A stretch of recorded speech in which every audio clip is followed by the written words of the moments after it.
What's going on? Happy New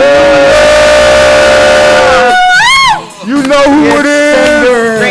Your favorite Gen X commentators of social society and football, sports, and lifestyle. That's right. Lifestyle? Yes, lifestyle. This isn't just it's a lifestyle. It's a lifestyle. We are a lifestyle. Way of life. Powered by Gen X it is. The beautiful Black Hole Stef. No, I meant the show. Oh. Just because it's off season, just because it's mercifully over at 8 and 9, I'm still Raider Hater Rob. And this is RaiderFanRadio.Vegas. We are live, we are in the house, and it's where the party is. Life is a party. Happy 2024.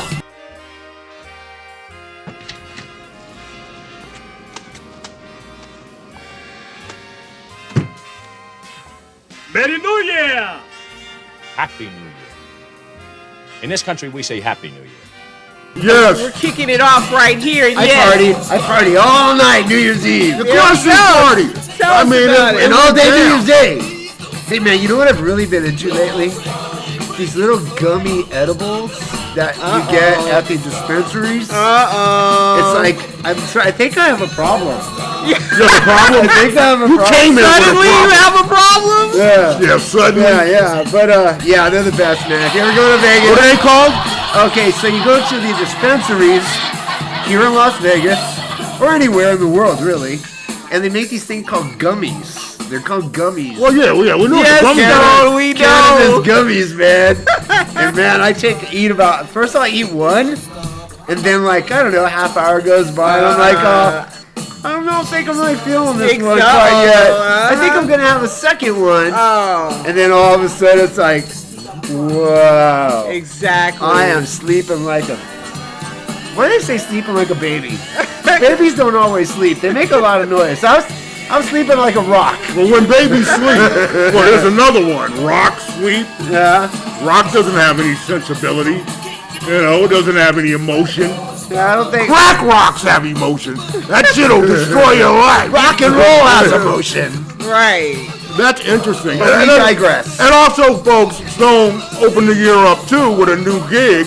He is the official George Carlin AI. Okay, impersonator. You're looking good, man. You're looking great. Thank you. And you're looking like Carlin. Thank you.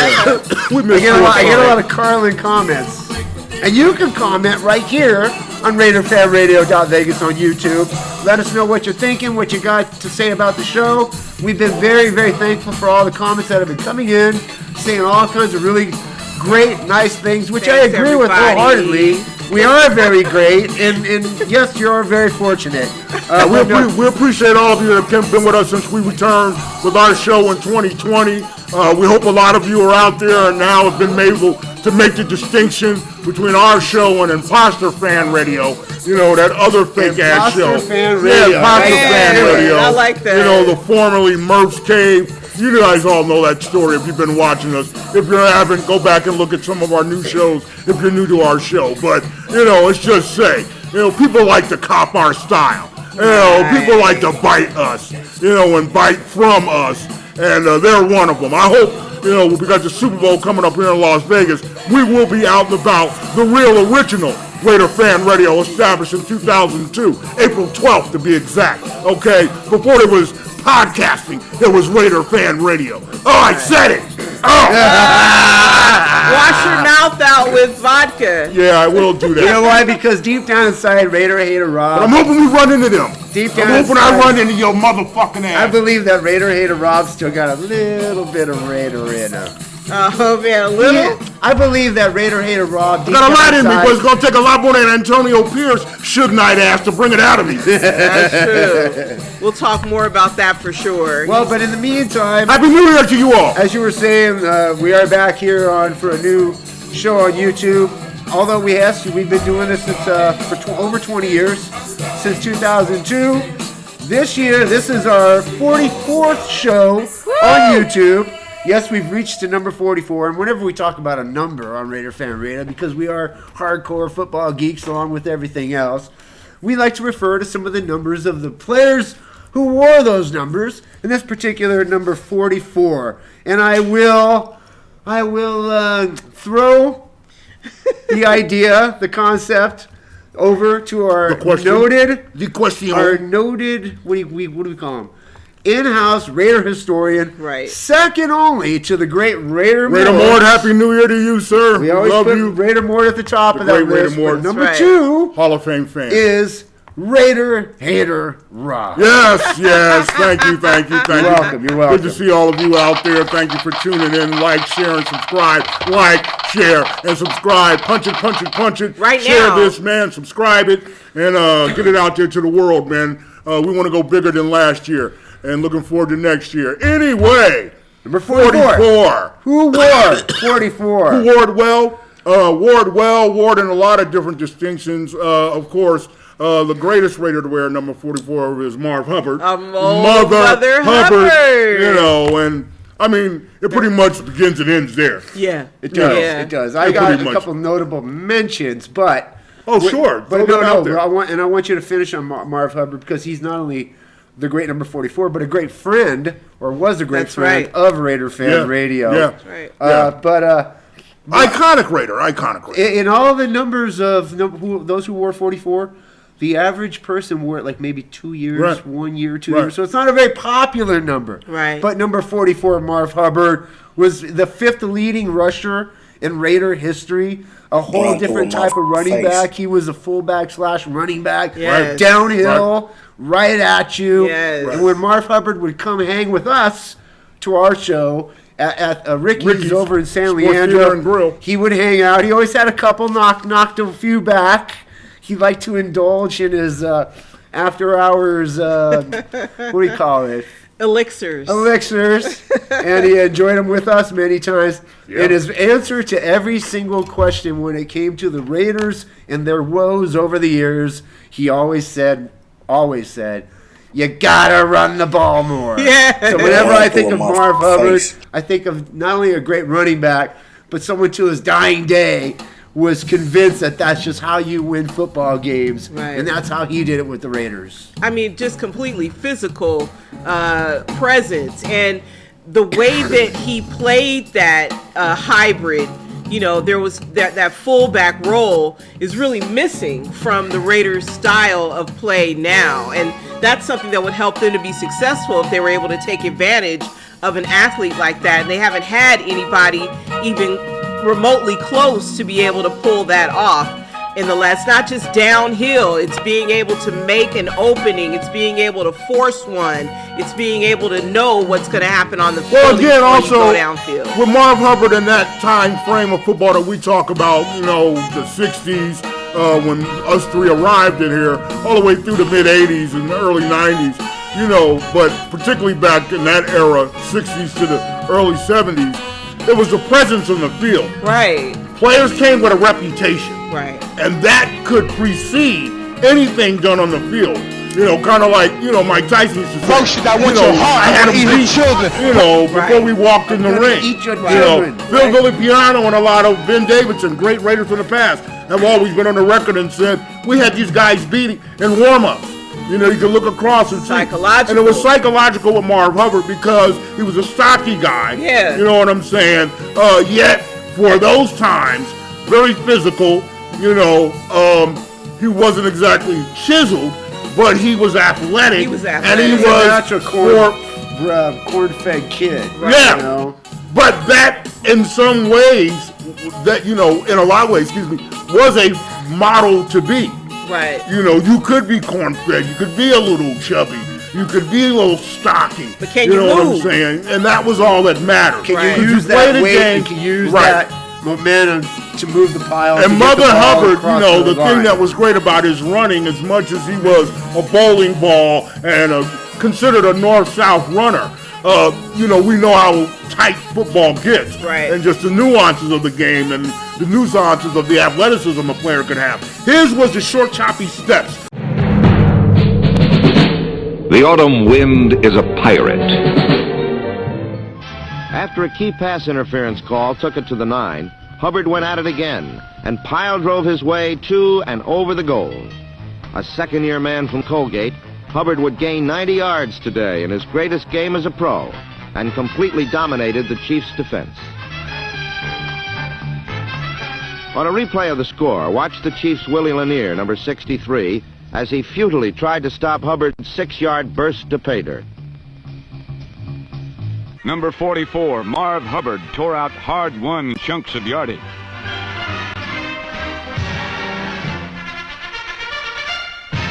Four times this duo drove within field goal range. 4 times astute coach John Madden called on. It was the 44-year-old George to number 44 Marv Hubbard, and Oakland led 24-17.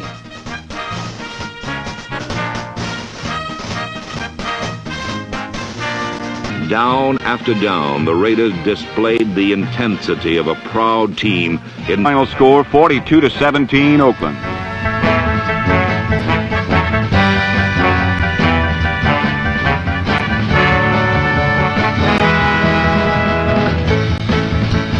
Only then would John Madden allow himself a full-fledged victory smile.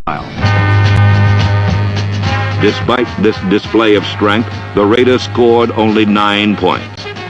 And as things went against the Oilers, Marv Hubbard raced for 121 yards to contribute to a new Raider season rushing record of 2,510 yards.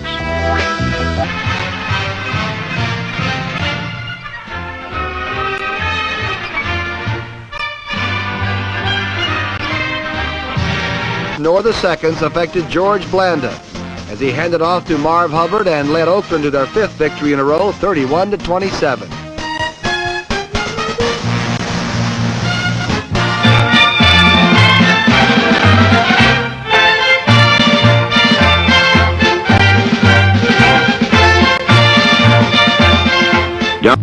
For the rest of the quarter, Oakland's offense consisted of one man and one man only. His number? 44. His name? Marv Hubbard. Remember them both. Kansas City will remember him for a long, long time. With his offensive line beating the Chiefs' front four and standing them straight up, Marv Hubbard ran rampant, carrying 7 straight times from his own 40-yard line. That he had when he got behind a pile, and you could see his legs. He's a little short, so you can't see my legs, but I'm doing that with my legs. But he had these short, choppy steps in between, you know, the lineman and the, where he could just step in. Little short, get him a couple extra yards. Right. Yeah. But he was able to cling and, kind of Velcro himself to Otto or, whoever the line, Dave Dalby. Well, he didn't play with Dalby, but he played with Gene and Art Shell when they first came in the league. And just kind of curl himself up. But his feet, the trick and the magic to him was his feet kept moving, and he could take these short little choppy steps. And just the fact that he always fell forward, he could just very unassumingly get an extra 2 or 3 yards. Yeah. Because he could move so well in between. The way you spoke of his physical attributes was similar to me that I think of Larry Zonka. Right. Big shoulder, little right, legs. exactly. And in modern times, I would put Tyron Weaver. Marv had speed. Okay. Marv had a little speed, again, for a stocky guy. Remember how Barney Rubble used to run and shit? That was Marv Hubbard, man. You know what I'm saying? Whenever the Flintstones would move the car, they get their feet going exactly. like that. Yeah. He was a personality, iconic Raider from the 60s, an original Raider, so to speak, when it comes to the team forming its image and the identity in the early and mid-60s, particularly when Al came back from being commissioner of the AFL. Marv is iconic just like Jim Otto when it comes from that era. Yes. And a guy we talked about not long ago, Billy Cannon, and your Warren Wellses and those type of guys. He's from that era. And then it bleeds into the 70s, of course. And then personally, just a rouser, man. He's from that bad boy Raider image at the bar, saddle up to the bar. We ain't leaving until 2 in the morning. We'll shut it down. That's right. But I'll be there Sunday. He was a Raider. Hangover and all. I'll bring my hangover to the game. Right. Him and Snake and all those guys that were famous. It's a work ethic. It's just like these kids, you just some of the things that I see just with the younger people now, they'll go out and tie one on and they'll be like, oh, I can't go to work on Monday. Right. Oh, I'm sick for a week. I used to go to work all the time. Yes. I used to go to my job the night before, hungry or drunk still in the parking lot, and wake up and go right to work. It's just so different. And he had that, and he had that little sexy chain he would wear, with his shirt open. Oh yeah. Very much. Got a little Mother Hubbard. A little bit of. Those nights at Ricky's were just hilarious, and he, Run Jones, and just a lot of the characters that would be at Ricky's just really kind of gave our show more beef because they'd be in the background and they might comment to or laugh or chuckle at something that they heard. And when we took the world famous piss break, you can go over and talk to them and they might say something, give a comment. Monty Stickles, as we mentioned on the show before, who was a big fan of ours too and really a support of ours and encouraged. But you come up to the bar, Mark say something. Yeah, I heard you mention, that guy was da-da-da-da-da. He's listening. I played with him. They were always listening. Listening. Well, the only other notable, number 44, and I say notable for a couple of reasons, but he is a former 49er. Played 8 years and has 2 Super Bowls. That's Tom Rathman, the fullback. Tom Rathman, So I say notable because I have met him a few times over the years. Okay. Since he's played for the Raiders, and that was back in '94.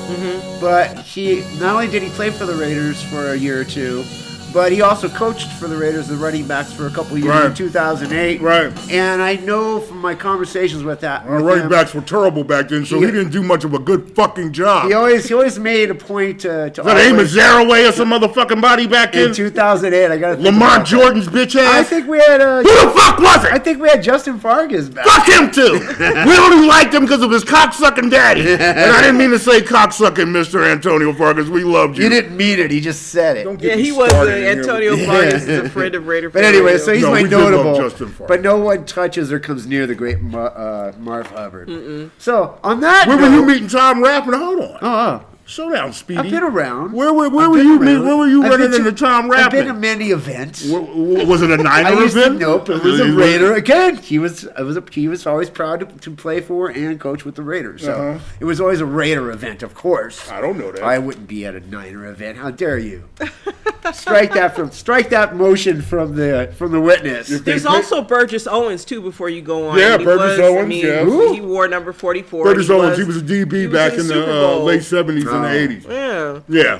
He like you said, he played briefly. Yeah, everybody played briefly with number 44. But that name Burgess Owens, it was pretty well known name back then. Right. And he was a comparable DB.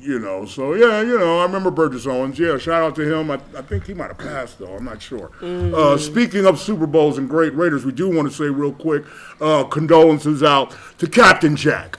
Captain Jack Squirick unfortunately passed away since we were gone, and over the past week, 1959 and 1924. Rest in Raider to Jack Squirick, of course, famously. To 2024. 2024. Famously got the interception against the Redskins in Super Bowl 18 to start the game off from Joe Theismann on a swing pass that they had studied.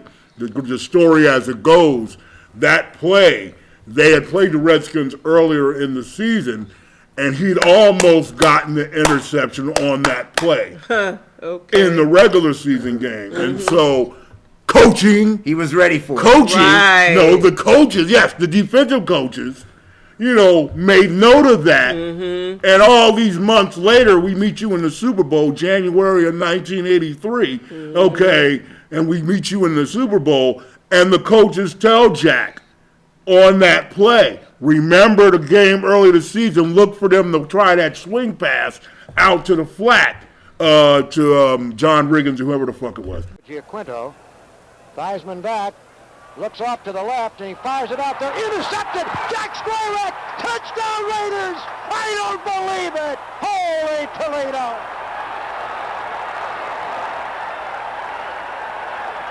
The Washington Redskins went to the think tank once too often with that one.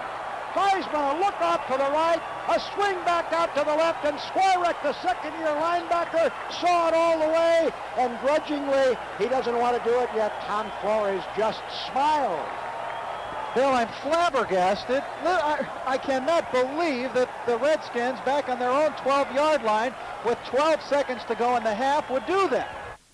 Right. And he was on it. And that set the That's tone. coaching, baby. And that sets the tone for the game. Yeah, Right. it set the tone for the game. 38-9. Yes, yes, and I still have that Sports Illustrated. It may pop up here with him on the cover. But, yeah, Captain Jack, man, you know, and he was a solid linebacker for us, too, down in L.A., you know. He was a solid linebacker. He was young, and there's a lot of that lately. We know what that likely could be attributed to. We're not sure, but likely what it could be? Likely what it could be. We're not sure. You like how to put a little word salad there, but it's likely. I like that. I like that. You know. I know, but I don't know, but you know. Yeah, we know, but we don't know. Could be the thing, but I pray it's not. We'll go out of the past and into the future. The future was yesterday, January 10th, when my two colleagues here went to the infamous hearing for our good old coach, Jon Gruden. It's infamous here already? It's only been 24 hours. It's infamous? Well, it was infamous because they didn't see anybody else there. I know you. That's how we do it. That's how I roll, baby. That's how we roll. You know, for all, just for the purpose of discussion and some of the past things we've done in the past, I myself, along with Steph, we've gone to many hearings back in the old days whenever Al Davis would go talk in front of a judge. In other words, whenever there was a Raider and it involved a courtroom, because we have so much experience in courtrooms over the years. They do. I do. I know Rob has a little bit, maybe. But point being is that we know that when it comes down to that, we figure for all the times we've been to a courtroom for our own reasons, let's go there and watch somebody else get grilled. In this case, the grill was Gruden. And tell us a little bit about your experience, not only seeing Jon in court, but also meeting him in person during the court proceedings. Well, yeah. Let me tell you about that first. Y'all look at this right here.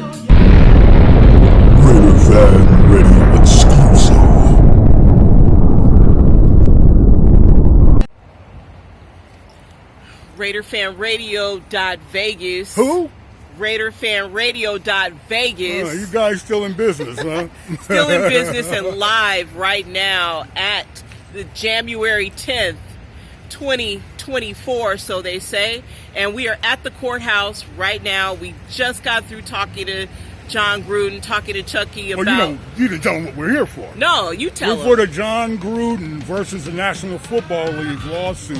And burning down the house, baby. To see if it will be brought before a grand jury. Well, it's three of the Supreme Court judges here to look at the case and for Gruden and his lawyers to present a case for them to go forward with a major lawsuit against the National Football League, federal lawsuit. This is the first kind of preliminary to that, the first salvo in that war. And yeah, go ahead. So if he does get the ruling to proceed today, that means it will go before the Supreme Court. No, it will go before a federal district court here in Southern Nevada. And that's right what across the street where we are. If you folks can see that building across the street, we are downtown Las Vegas here on East Clark Street, historic downtown Las Vegas, across the street from the state of Nevada Supreme Court and the appeals court.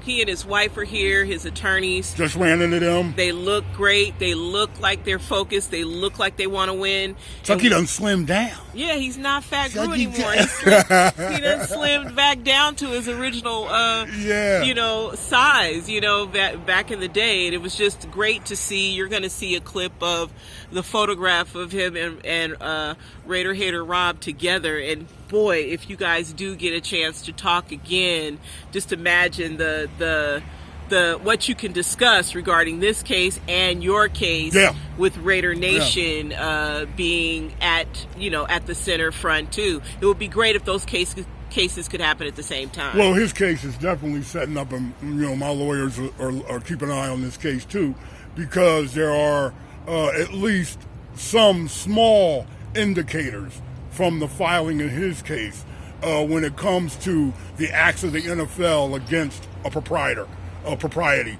an individual propriety, and some of the hardships befallen upon him that I feel more from a financial and intellectual property standpoint. Right. But nevertheless, still in that same vein, there are some key points in their motions against the NFL that, you know, can be an influence in my case, you know. But right now, you know, Jon is sitting in a position where he's taking on the NFL, says he wanted to burn it down. We just talked to him. Burn it down the house, he says, you know, I told him, I said, you'll get a chance hopefully to, you know, win a case, you know, against them that Al couldn't win, you know, which was, you know, case that Al had against them for their interference and, you know, how they would interfere and try to interfere with the doings of the Raiders. Tried to stand in the way of him firing Mike Shanahan back in L.A. For any of you to go way back to that period of time and remember that whole scandal, because that was a whole lawsuit that was drawn out for years and years when it came to Shanahan suing the Los Angeles Raiders and Al Davis for firing him, and he considered it a breach of contract, and the NFL supported him. You know, so, you know, that's one of the reasons why he's called the Rat. Know your history. You know, know your history, or you're doomed to repeat it. But yeah, it was great to see him. Kind of a mini reunion for me and Jon, you know, and for Black Hole Stef too. But you know, you'll see the picture pop up here of us. I told him, I said, "This is you and I, '98, man. Your rookie year," and he just looked up at me like, "Damn!" And he was like, "These are my people." And it's like, dude, we go back with you. We go back. We go back with you, man. So it was good to see him. He looks good, like we said. Hopefully, maybe coaching will be in his future again, but we're rooting for him to win this case. And like we've said on our show, you know, there are bigger racial issues that this country needs to address in the NFL. Than some ambush on Jon Gruden. You know what I'm saying? And him out of all the other coaches, and the fact that you did not go after who he was speaking with.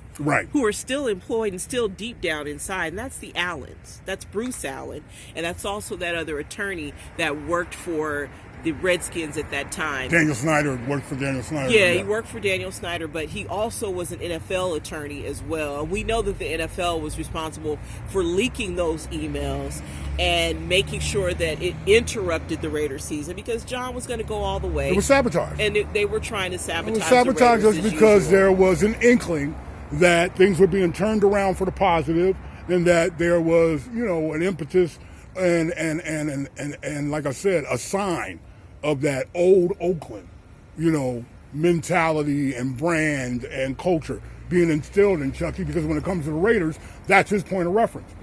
And like I just got a chance to tell him, yeah, they mad at you because you wore that Oakland hat. He's like, yeah, it could be. It's like, yeah, they were pissed at that too. That day, you know, you had that Oakland hat on before that Monday night game. So anyway, it was good to see him. Good to see his wife. I got a chance to tell her and remind him that we all met back in '98, his rookie year, initially at the Run Jones golf tournament. I mean, softball tournament that Run used to have every year out at Weeks Park in Hayward. And Mario Perez, and when I said Mario Perez, Cindy just smiled like, oh, yes. And, you know, of course, they know Ricky and Tina. God bless Ricky for many years. So it was great to see him. He looks good.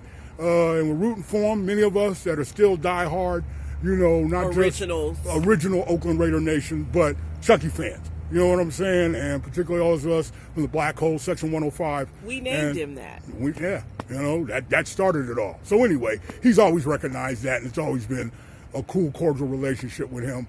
And some of us, like ourselves, have gotten to know him personally and have known him, you know, and supported him since Oakland. And, you know, we're not going to stop now just because of the NFL and, you know, their attempts to black eye his name. And like we said, it was an ambush, you know, ambush against us, you know, at a time where, you know, we were looking to make a turnaround, and that magic thing was happening. Lightning was being caught in a bottle for a second time, you know, potentially. So anyway, that's what's up. What do you call this thing, this show we're on here again? This is RaiderFanRadio.Vegas, and yes, we are live here on January 10th, 2024, so they say, and here we are. Part of the crew is here. We're waiting on the other part to get here, but before we're able to go in, we wanted to make sure that we got this clip and be able to get it out to you as soon as possible. Thank you and love you, and stay tuned for show 44.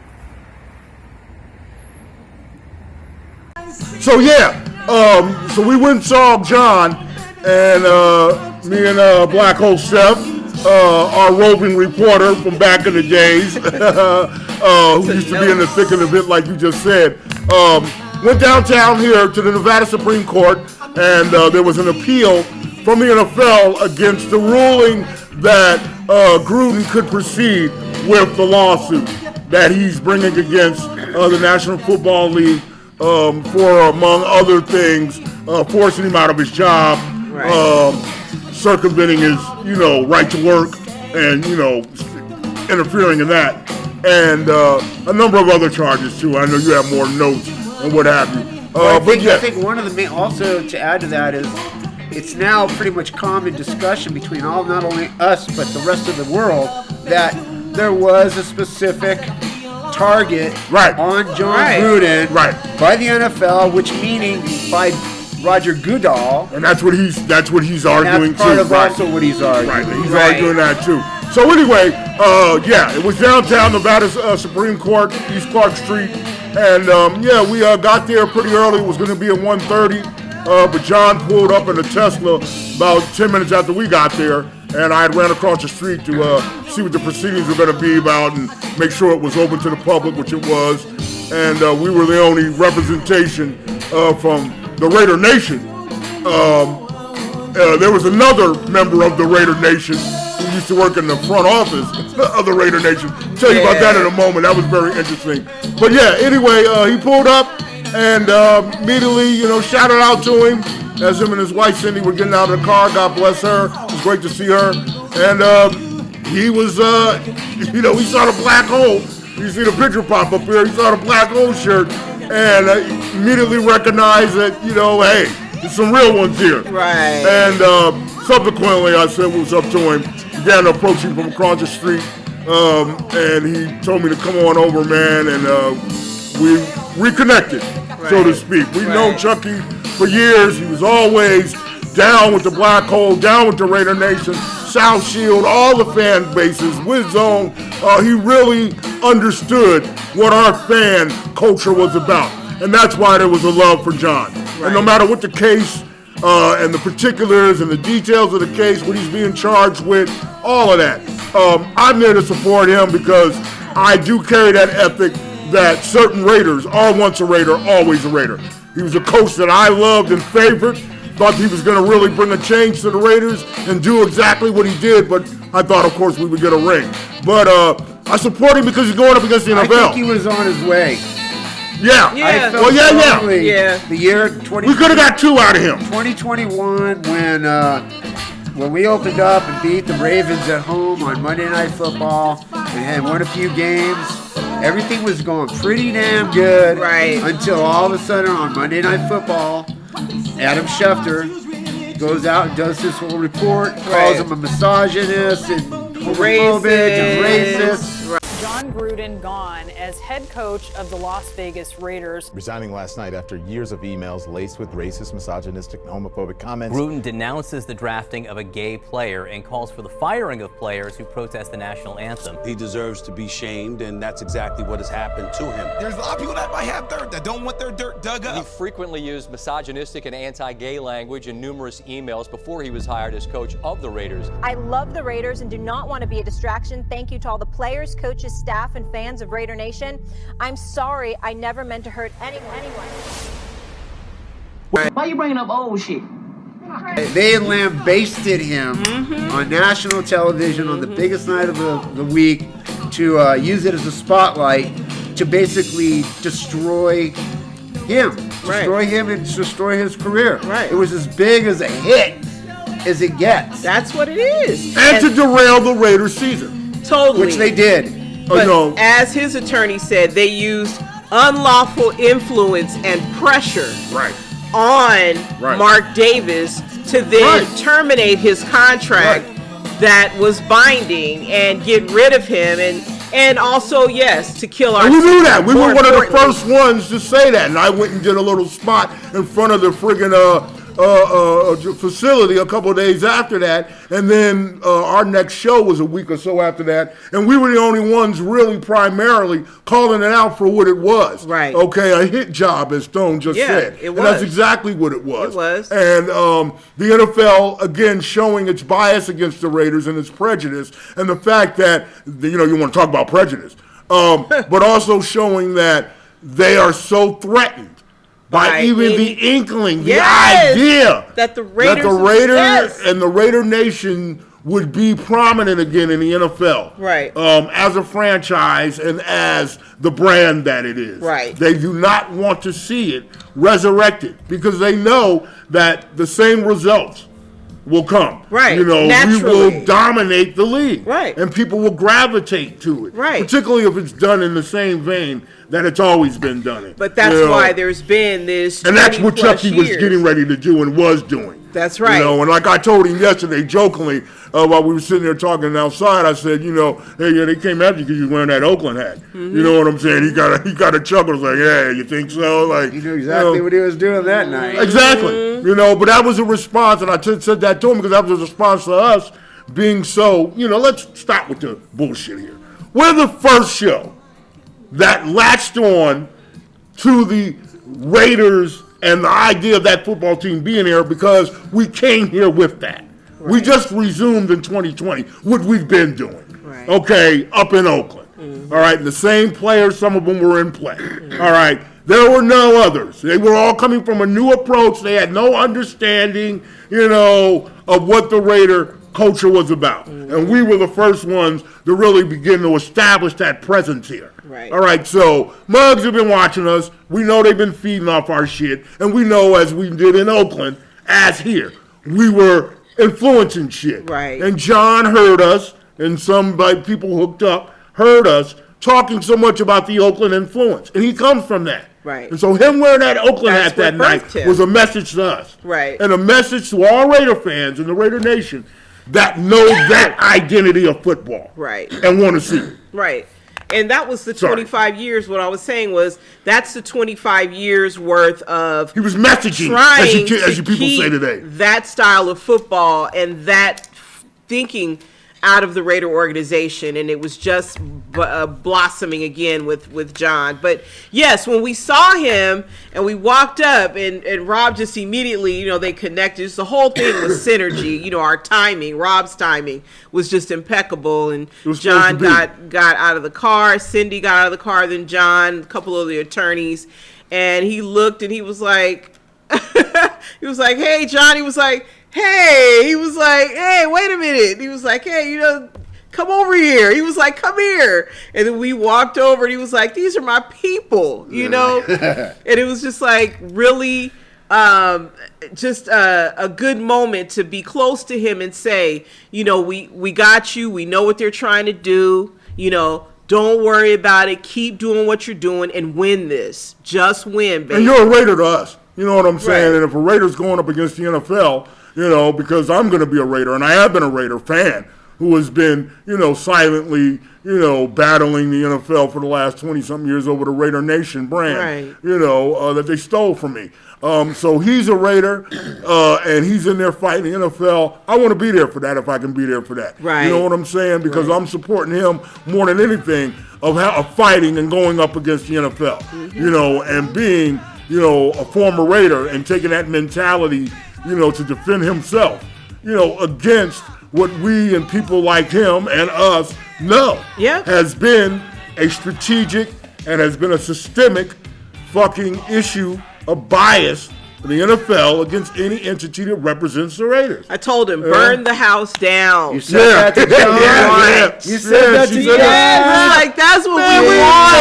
Burn it down. You know, because it needs to be. You first of all, how are my emails the subject of a conduct issue with the NFL? But the person I was talking to, their responses and who I was communicating with, those emails weren't released. Him, out of all the people in the National Football League that were employees like at that time. 500,000 or something like that emails. I mean, it was ridiculous. And they were going after the Washington Redskins. They were going after them for sexual harassment. That's what this all stems from. Daniel Schneider and his shenanigans, whatever they were doing over there in D.C. With the cheerleaders. That was the focus. And then, on top of that, all the girls who filed claims or brought this to everyone's attention got nothing out of it. If anything, the Gruden thing just put a big wet towel over all of that. Right. And said, well, that was the misdirect. Don't look at that. Look at us over here. That was the misdirect because he was in communique with a particular Washington Redskin, a legendary son of a legendary former Redskin, George Allen, who was the coach. And this is where this plot twisted because we went in to the courthouse. We were there and saw him and even talked to one of the judge's husbands for a minute there about the situation. Mrs. Kaddish, Your Honor, Judge Kaddish, and then I forget the other two judges' names. 3 ladies. He asked me what I make of that too, Kaddish's husband. He was like, what do you make of 3 ladies being up there? I'm like, that's great. You know, it's Nevada. I love women, man. It's all good. That happen. You know, but it's showing how progressive Nevada is. Nevada is, you know what I'm saying? And the reason why John probably, thought to, and why people should be here in Nevada as opposed to California. Right. The case would not have moved because California corruption with the judicial system is extensive. I mean, you can ask O.J. Simpson about that. But in their appeal, the NFL was basically trying to say that, John was well aware of the Constitution of the National Football League and that Jon Gruden has a baseless claim to say that he was personally targeted, and there couldn't possibly be any reason that Roger Goodell would target Jon Gruden, and then they're in fact the Raiders too.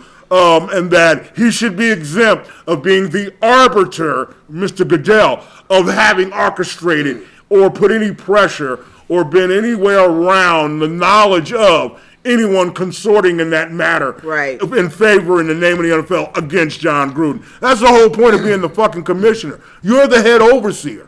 So how wouldn't you know? Right. Okay? You would have to know. You would also have to have some opinion on it, even if it was just in-house. What the judge said. In Park Avenue, in the office of the NFL. It is ludicrous to think you had no opinion, or Roger Goodell had no commentary, or had no opinion. I said that already. Or no say at all about something that monumental in the middle of a football season. Okay, that this just comes out of nowhere. And some of those emails were specifically directed at Roger Goodell, talking about how much of a pussy that he is. Yes.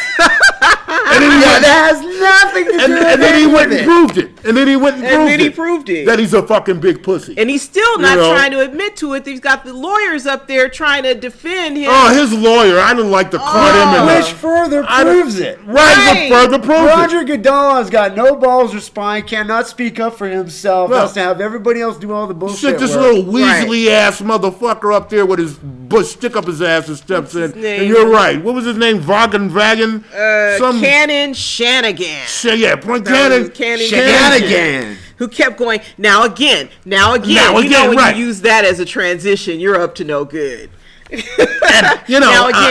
Mr. Gruden, with these these are the type of things that he said that we can't even say here in court. And then with this bullshit, we can say Doris Smith has some big ass lips. Let's say it all because that's what we're going to court for. I mean, stop with the bullshit. We're going to court. Let's use the words that got us here in the first place. Right. That's what was funny. But I think the real story, out of all this, because this was like Mr. Kaddish, the judge's husband, Supreme Court Justice's husband, said, hey, this is just preliminary. They've already won this. They're trying to appeal the decision. Well, he was trying to calm me down because he asked me and the court was breaking up. And so everybody was kind of breaking up. Everybody was, and he asked me, and it got kind of quiet because people were leaving, and they were still sitting up there because another little quick case was getting ready to be heard. So we were supposed to clear out, but they weren't rushing us. Right. And he asked me, so what did you think? And I'm getting out of my chair and I'm looking at him. First of all, because when he walked in, he was eyeballing me. He's looking like Gary Cooper and shit. Look him up, kids. Anyway, and he's got a velvet jacket on. I thought he was going to tell some jokes, or something like that, like old school Vegas comedian just stepping in. But a lot of suit and tie motherfuckers in there, real professional law vibe in that motherfucker. But he asked me, he's like, well, what did you think? And what, I'm kind of pissed because I was, I'm hearing all this bullshit, and I reacted a couple of times, audibly, but it was, low enough that nobody really tripped. You were in the courtroom saying shit. Yeah, some of the media was looking and shit, but the bottom line was, he asked me. And I said, well, what do you mean? He said, well, what do you think? And I was like, well, they've been cheating us for 50 years, all the way back to 1972. Okay, so what I think is this is bullshit, okay? That they were trying to stop him from turning our team around, and it was about to happen. We were on the doorsteps of him turning the team around to what the Raiders used to be, and they didn't want that. And so they targeted him again. And he was like, oh, yeah, well, that happened. That's what he's talking about. Because he had to kind of catch me, because I was, like, pissed. And people were looking and shit. Then John came by and he kind of smiled. Yeah. But I'm talking to this guy like, they've been doing the Tuck Rule and Rob Lytle up in Denver, and now they've been fucking with us. Yeah, see what he said, the immaculate deception. He's like, no, I mean, he's already, like you just said. Yeah, he said, no, this isn't. Yeah, this is the appeal. Basically, calm down. Yeah. Your side's winning. Don't worry about it. But the reporters were there. I say don't relent. I'm sorry. Go ahead. They were looking like, what is he saying? Like, I figured they were going to try to double back and ask him about that. They should have all had microphones around Raider Opera today. You should be the representative of The Voice. Right. Which you are on YouTube. Give them your card next time. Don't they know you got a radio show? They will know now. And the very, very biggest, I think, story that's outside of the story. Yeah, the twist, right. The twist, There's back a twist to that. To this story. Is that the person that he was communicating with, which we know was Bruce Allen, was also at the hearing but outside. He wasn't in the hearing. Yeah, he didn't come in. They were coordinated. Right. Okay, put it like that. He wasn't out there at the beginning when we saw John, because John pulled up by himself with his security and his wife. Right. So we saw that and witnessed that. And then when we left, John's in one corner, standing out there. A couple people recognize him. Guy in a car recognized him, football fan. And then we said goodbye. Started across the street, and then you saw him first and was like, "Is that Bruce Allen?" Bruce Allen. Bruce Allen's across. So imagine this: Jon Gruden is where Stone is. That's Jon Gruden and his people. This is now us. We're crossing the street, and where I'm at is Bruce Allen with a group of people. And they're right across the street from each other. Okay? And in all means and purposes, Bruce Allen, working for the Washington Redskins at the time, who Stone said was really also being targeted by the NFL and investigated. Right? Okay. Should have been the one that was also looked into. Right. From the other side of the email. Are you trying to throw Bruce Allen under the bus here? I did. I'm not throwing nobody under the bus. I don't ride the bus. Okay? I'm not throwing him under a fucking bus. I've already telling you what I witnessed as a citizen of Las Vegas, Nevada. Okay? And so, anyway, Bruce runs across the street real quick. We're getting in the car. Getting ready to pull out. Here. He's running across the street and says something real quick to John. John says, I'm in. They shake hands. And he runs back across the street. So, of course, the inference is they're not trying to be seen together. Right. But yet he's there to support John, because I'm sure he feels like in some way he got John in this shit. I'm sure. Or God, if we hadn't been talking like that. They've been knowing each other for like how many decades? Gotta have no VPN, motherfucker. Right. I can say this, with all that being said. Yeah, all that. As far as it's all good, man. It's good to see you, John. To think of the rapport between Bruce Allen and John, how long they've known each other. I'm thinking to myself, I've known Rob, 20 plus years now, over 20 years.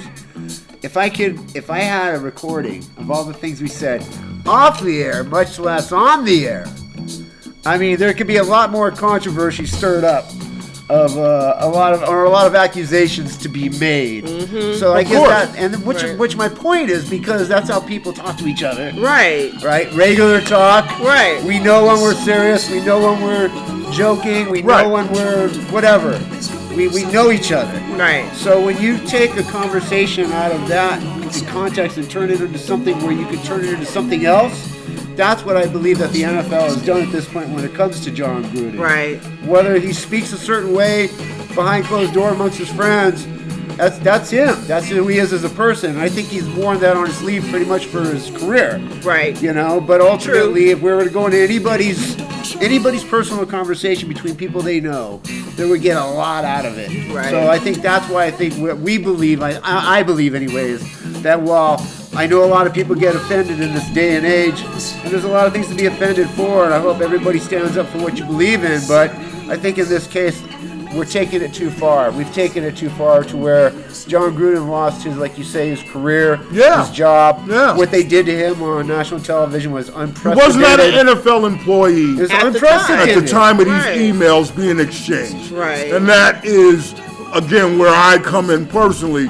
I am there to support someone, again, being persecuted who represented the silver and black by the establishment of the National Football League, which has had a 50-year history. Okay, what I said in the court talking to Mr. Kaddish. Okay, it's been 50 years of them fucking with us, man. They're fucking with anything associated with us. From stealing Raider Nation from me to fucking with Jon Gruden, to fucking with, robbing us on the field in the tug game in Seattle. All of it. With Marquez Pope and Charles Woodson, standing in the way of trades, different things like that. It's on, as Joe Namath said about the Raiders, it's on film, okay? Yeah. It's on film. All these indictments that we have and old school Gen X Raider fans like us have, because we grew up in the heat and grew up in the time of the most egregious offenses of the NFL against the Raiders. Right. Enough's enough. And if Gruden's going to take them on, and Gruden's trying to burn down the house, and and his case is legit, which it is, I'm with him. And all the racial shit and all that, he ain't never said none of that shit to me. All right, and that's the bottom line. And like Stone said, some of it is bullshit, and this was bullshit because we all know what it is if you're paying attention. Okay, again, it was so blatantly obvious, what you were trying to do.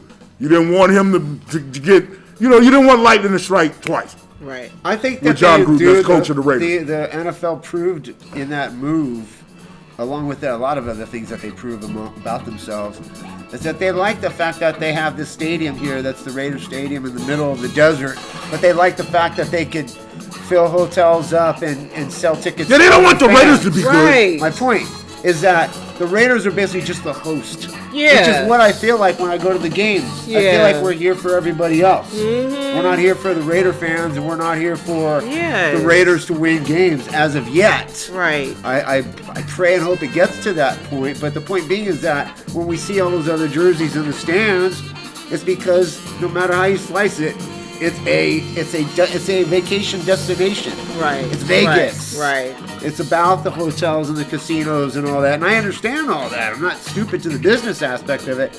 But I'm just saying that the NFL loves it.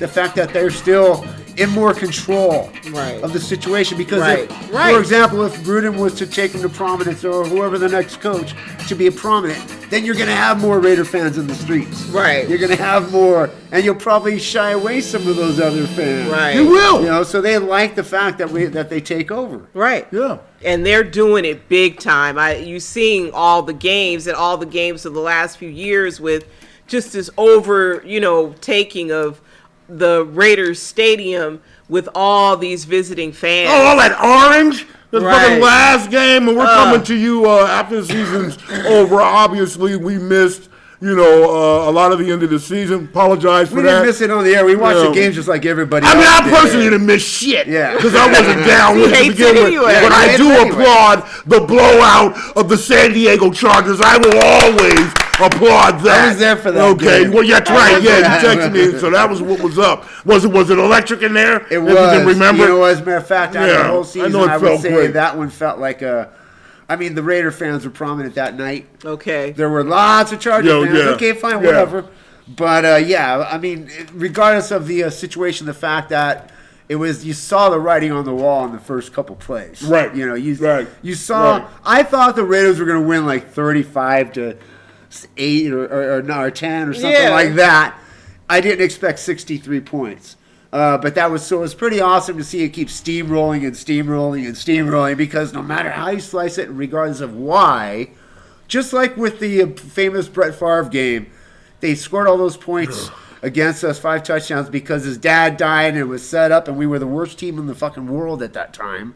Similar situation where the Chargers were down, and we beat them up and we took advantage of it. And regardless of why, the numbers will still always be in history, forged in history, when it comes to the rivalry between the Raiders and the Chargers. Well, I thought that looked beautiful, but it was like, why can't we be doing? Why aren't we continually not playing like that from game to game? Yeah, the inconsistency. Winning on Christmas Day, I have to admit, I had a pretty good feeling about that on Christmas Day, waking up and seeing and I saw it on the Nickelodeon broadcast. You watched the slime shit and all that? The fuck are you doing, man? I had no choice. That's all I could find. I was going through all the channels. I'm like, really? I gotta watch these fucking slime. Were you in a hotel room in Utah? Some fucking Vegas. Anyways, but still, I feel good to go into Kansas City and win.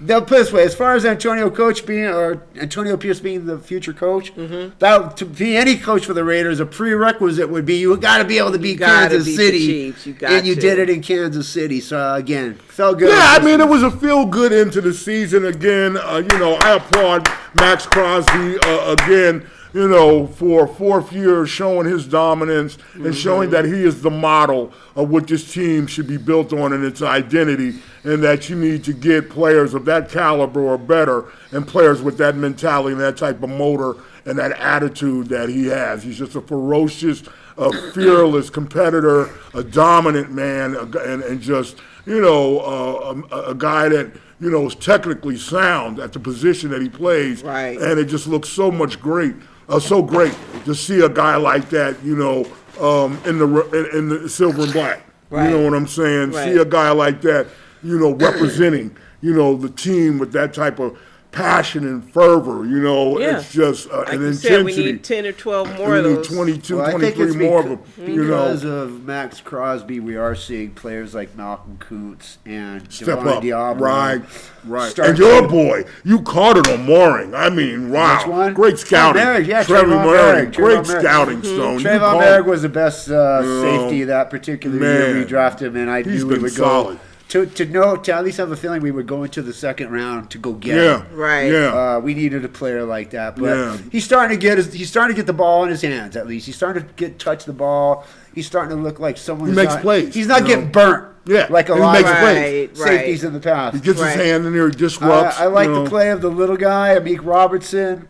I like Spillane too. I didn't like Spillane at first, but he seemed he was all over the place. But in the last couple of games, last 4 games, he got himself disciplined. Yeah, he's splaining himself.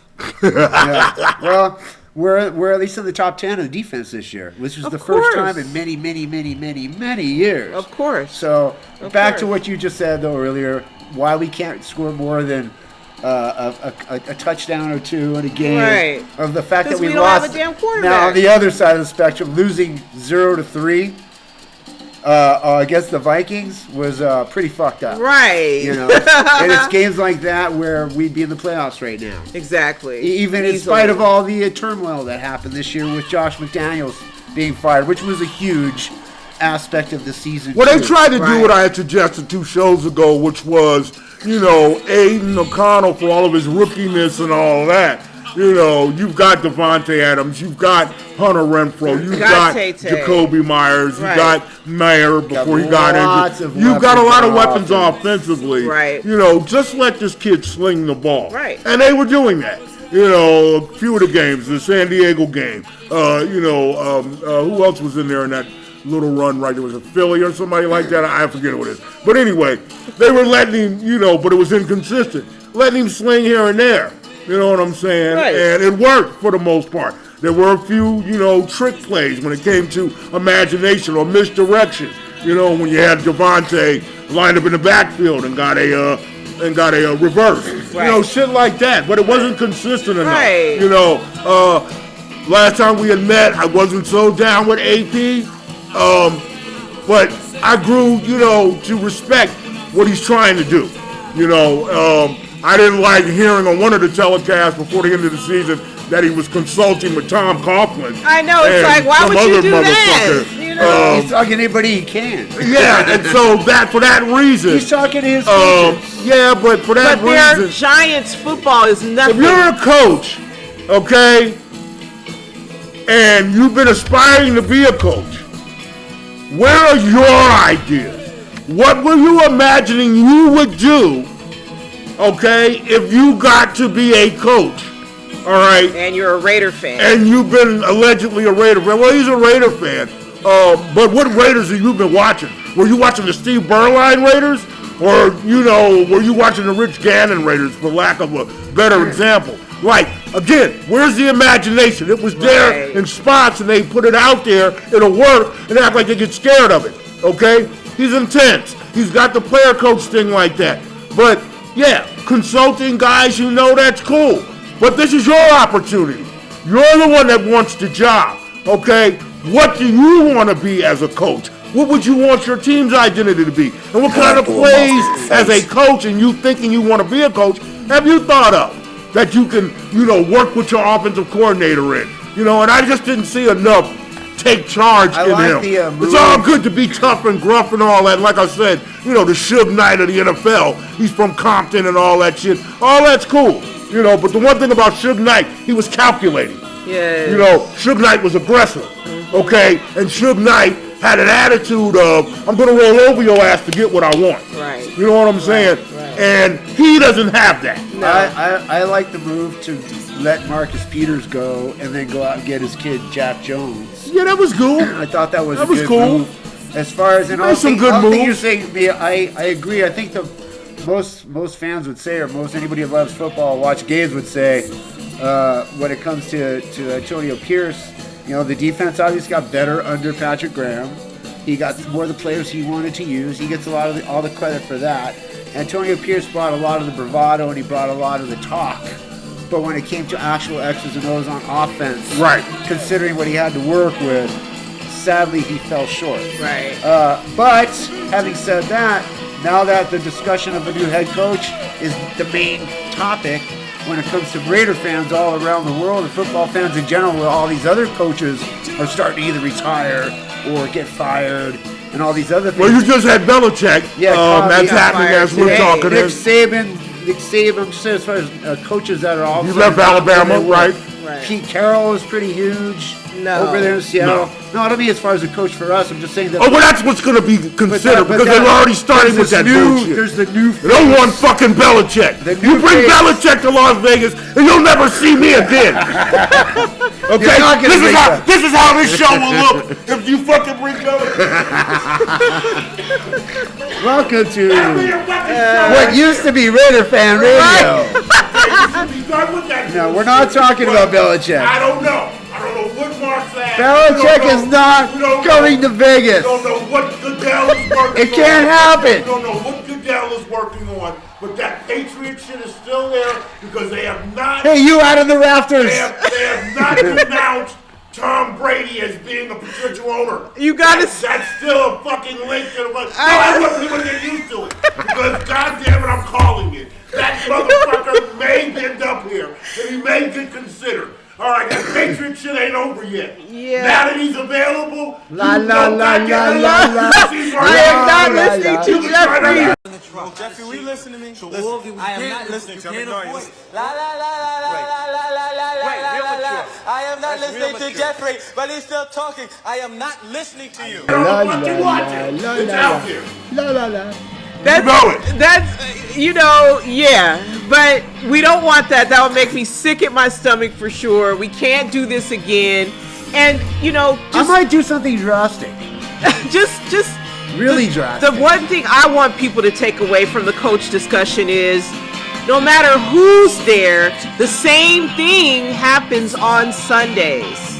The same thing, or a Monday night. It's the same type of offense that isn't happening that should be.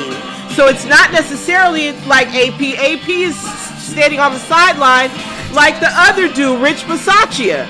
He does. How much influence does he have, or is really the offensive coordinator and the coaches that are in the booth controlling everything? That's what's really happening. Yeah, that's what's happening, of course. Yeah. So how do you come with a set of ideas and things that you want to do as a coach, but your hands are tied because of the way the league operates? You just sit there on the sideline and be rah, rah, rah, but you're not making any decisions like Tom Coughlin was able to do. Wow. Well, we need some damn decision maker and head coach for the Silver and Blacks. Okay. I hope it ain't Belichick. I hope it ain't Nick Saban. I hope it ain't Pete Carroll. Wouldn't mind Jim Harbaugh. Wouldn't mind Jim. My only thing with AP is that I just think he's too green still. Yeah. You know, there's not enough blood in his veins, and there's just not enough head coaching competency. Right. You know, he's still trying to please the masters. And with a Raider coach, you can't do that. You have to be, if you're going to step into those shoes, you need to dominate. You need to not listen to the people that are trying to hold you back and do it. And oh well, they'll be mad, but you'll have a championship at the end of the day. And that's what you want. You don't want to be another pansy coach that's just sitting there taking orders. And so I hope that encourages you to step out and like do what you want to do. Because when Jim Harbaugh, if he does come here, he's gonna do what he knows to do. He's been here before. Take charge. Yeah, he's take charge. That's what I'm saying. And he wants to win. He has a winning mentality. You know, he was here with the Raiders before, and I just think that that's just a better, look.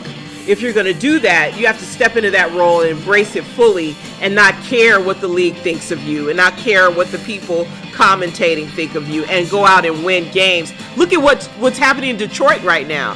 I laughed at that coach for crying. Dan Campbell. Dan Campbell, but he brought that team together over those 2 or 3 years, and now look.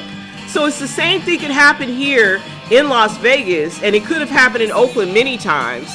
But it didn't. So it was happening with Chucky until the fucking NFL and that little weaselly ass lawyer of theirs that was in any other fucking day in the courthouse. Till they all showed up with their bullshit. Whoever the fuck else Wagensson on.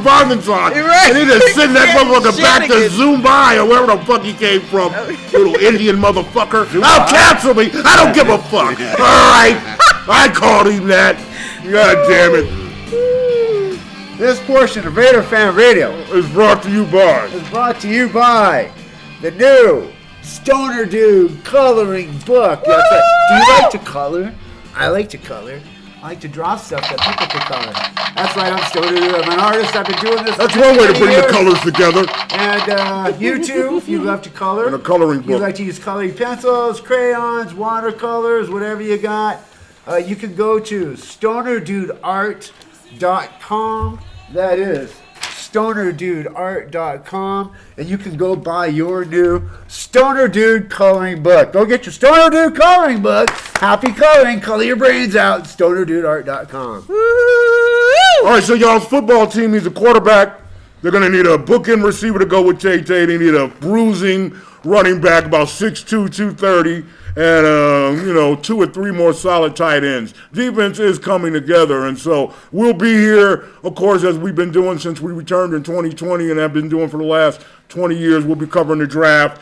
And before all that, though, we got the Super Bowl. It's coming to Vegas, man. Yeah. The party is coming. Life ain't nothing but a party, y'all. Yeah, and it's going to be right here in Las Vegas. And you know that people are already trying to book space with us. And talking about, we're going to get our tickets to get there. Big weekend, the Grammys are happening, and then, of course, the Grammy Awards. Who gives a fuck about a goddamn Grammy? And then there's the Super Bowl. So, like you said, John did he did an Al Davis thing by having that case, that hearing. Yeah, so close to the Super Bowl. Yeah. That reminded me of King Al. But, the NFL season's over. Raiders ended at the Las Vegas Raiders. There you go. The Silver and Blacks. I think at 8-9. Yeah, I think at the beginning of the season when we predicted games, that's about where we were. I think so. Yeah. 8 games, somewhere around there. Right. I said 4. It came close. No. 4. You could have made it to 10, man. So close, but look, man, this was one of the worst seasons as far as turmoil that went up and down, sideways. But at the same time, I kind of like the roller coaster ride, meaning that we started off the season hating Josh McDaniels, wanting him gone. Right. And that's right. Jimmy Garoppolo. By Halloween, which was right around my birthday, all of a sudden they fire Josh McDaniels. The roller coaster's going this way. Then they go and get Antonio Pierce, and all these things have happened ever since. Right. So obviously it wasn't a winning season, but certainly a memorable season. Yeah, it was a memorable season overall, for me, as long as I've been watching, 50-plus years of the NFL. Some of the worst football I've seen. Across the board, particularly in the last 10 years. Yeah. All the sloppy tackling, all the injuries to top flight athletes, multi-million-dollar athletes, and brand name athletes early in the season and throughout the season. Aaron Rodgers getting all of a minute, between 4 plays, with all the hype that was going on with him and the Jets. Joe Burrow going down early, and a number of other players. The referees, the fucking zebras, how many games they fucked up. How they were so involved from week 1 in outcomes to games, and so many blown calls, and just their need to be involved, and just fuck up games, rather intentionally or trying to play for the DraftKings bullshit, or just outright, fucking games up because that's what the agenda is right now. Right. And it was great to see the NFL get questioned this year about its integrity and about the authenticity of the game itself on the field, and some of the management moves that are going on and what have you, because I'm hoping that the public, which will always, and the fans, which will always have the last say-so in any commerce and a commercial agreement with an entity, is starting to question more and more, yes, fan power, the game. And is it legit? Right. And basically what we've known it rigged? For years. Right. And I love seeing that, as far as just in general, some of the feel-good stories. The Lions definitely, I ran into a Lion fan a couple days ago, and he was in all Lion regalia, little beanie hat. I said, you're America's team right now, man. Everybody's pulling for you guys. He's like, man, it's great. Detroit rocks. Yeah, he's like, man, it's great, man. It's great. I'm from Detroit, and I love my team, and, this is just great. It's a great feeling. Lions fans, and Lions, the organization, have always kind of had my sympathy. Yeah, I told him I've always, I don't know the exact number, but I think they didn't won anything since like 1951 or something like that. Back when Bobby Lane was quarterback and shit. I don't know. They've probably been in the playoffs in the NFL since the NFL started. Right. Maybe twice or once? I mean, not much. Yeah. We got to see them get beat up every single Thanksgiving. They're always literally the doormat of the NFL. So, to see Dan Campbell and put his team together. And, of course, the comeback story of Jared Goff as a quarterback. Right. Going to play Roll on, you Matthew bear. Stafford in his first playoff game with the Lions. I love all the backstories and the drama that goes with it. Also this year, just the dominance of both the Miami Dolphins, but particularly the Baltimore Ravens, and a great, impressive season that Lamar Jackson has had this year. Right. Just out there dominating along with his team.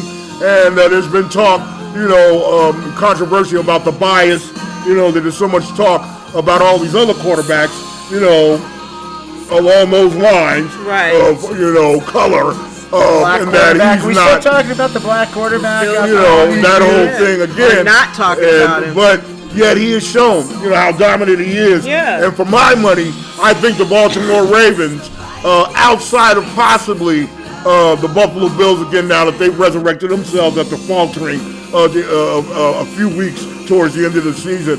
The Dolphins, I was on their jock for a minute, but I don't know. They're a little skittish and inconsistent. But I think in the armor. I think the Ravens will be the AFC representative that'll be coming here to Las Vegas. Wow. They just have such a dominant offense. Odell Beckham's healthy. He brings an intangible, to them offensively. But Lamar and the running game and their defense is just so dominant. Hard hitting, back to their culture of what they were built on since they were still Jim Harbaugh. Yeah, Jon Harbaugh, right. Head coach. After all these years, who did win a Still Super there. Bowl with them in 2012. Yep. Right. So that's to me that's the Super Bowl winner. I don't even care about the NFC. I don't as far as who's gonna make it. Maybe Dallas. Possibly Dallas. Possibly. I hate to say it, but I know it won't be. I know it might be the 49ers, and that's why it makes me sick. I don't want them to come here. I don't want them to come I don't here. want them to come here. We don't need that. Detroit, if they can ride that wave, or Dallas. Yeah. You know what I'm saying? You got any choices for the Super Bowl? We will be out there, Raider Fan Radio, the original.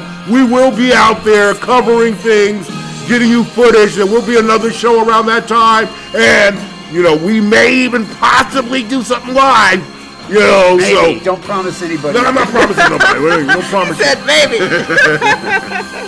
I mean, what do I want? I mean, I would love for Detroit to get there. You know, with the story that was created this season for them. And you know, the Niners, they did look good. You know, they have looked good. I will never, ever, ever want to see them in another Super Bowl. So, you know, it'll be nice to watch that kind of play out towards the end. But yeah, let Detroit get there. That's a good story. As the playoffs go. Right. You know who won't be there? The fucking New Orleans Saints. They won't be there. Don't and talk since about we were playoffs. gone, You kidding me? a couple of things sent to me that I wanted to share with you folks. Last year and over the last 2 years, while a certain friggin' American-made automobile was our quarterback. Are you talking about Derek Carr? No, you're talking about him. I never said anybody's name. And I told you folks, when I was railing against him in 2021, all right, trying to force him the fuck out of here with my willpower, okay, that Carr was such a non-factor, it was not a gate attraction, that you didn't have any kids waking up on Christmas wanting a Derek Carr jersey. Yes, you did say that. Well, I was proven right. This was sent to me during the holidays while we were away. And that is a picture of a kid on Christmas getting a Derek Carr jersey. So somebody heard me 2 years ago and put this together here, but this will pop up on the screen. Yes, it will. But there's a kid crying, you know. And then when the Space fans finally got sick of his ass around week 9, this popped up here. That's a guy there that says that he's got a used car for sale. See what he did there with his jersey? That's what it's like in That's New going to pop up Orleans. here on the screen, you guys. As we knew it would be. You know, so yeah. Damn kid don't want no Carr jersey. You know, the fuck out of here He's with Derek literally Carr. like destroyed. Yeah, he is destroyed. But anyway, that's what's up with that. Also, just for everybody that loves football to the max, I love football to the max.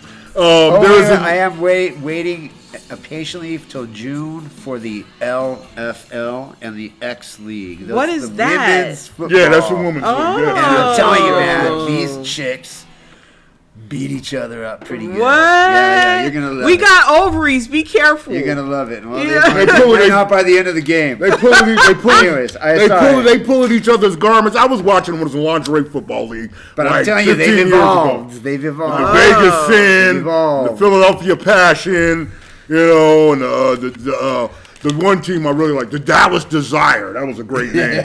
The Dallas Desire. Yeah. So but I'm sorry for interrupting you. No, I was going to say, you can add to that, for people that are still in the male football, professional style. I'm still into it. The UFL will are. be debuting on March 30th, and that is now the combined USFL league along with the XFL. Yeah. So there's about 4 teams from They keep trying. the USFL that's merging with the XFL. But sad to say, we have lost our Vegas Vipers. Yeah, I heard about that. We have lost our Vegas Vipers. We don't have no more spring Vegas football They teams hated on us. We had some good fans out there. We'll get those up now so that you can. I mean, that was a great time at that game. Yeah. It's too bad. Well, screw you, UFL. It was a great atmosphere. Couldn't get no wins, though. You know, and I don't know, maybe they didn't just see the profitability here. But anyway, but you will have some of the other They teams. didn't talk to us or consult with us. Nah, they didn't consult with us. They'd be rich. They'd be swimming in money.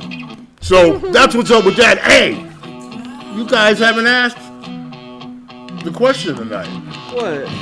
Where's Chandler Jones? Where's Chandler? Where's Chandler Jones? Where's Chandler Is Jones? he on the street or at home? Chandler!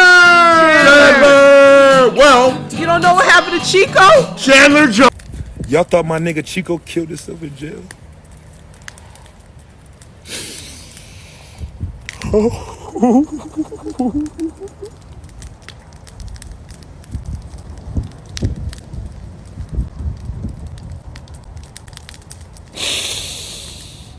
Oh.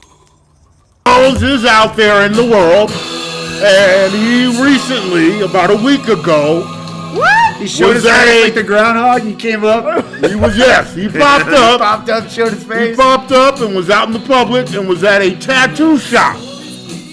Chandler Jones is getting a tattoo. What do you think Chandler Jones would get?